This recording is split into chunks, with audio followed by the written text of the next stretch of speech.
Хайде да разгледаме Караджов камък и Кръстова гора.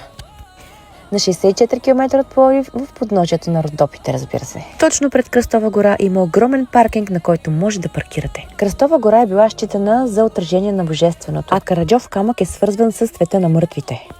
Пътя към Караджов камък е малко стръмен, така че връщането няма да ви е много лесно. Задължително се отбийте през каменната гъба, защото е много интересна и много хубава гледка се открива оттам. Маршрута до Караджов камък е с дължина около 5 км.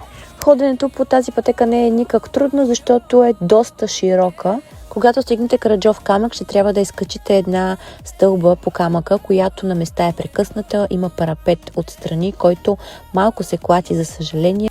Но не е страшно и слизането не е толкова страшно.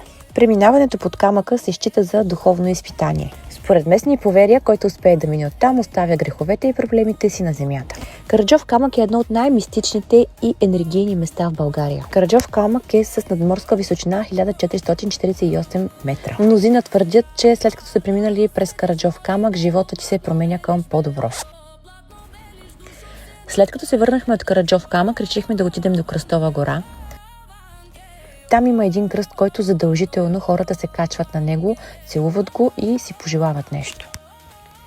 Ако се чудиш дали си заслужава разходката до Караджов камък и Кръстова гора, да, определено си заслужава.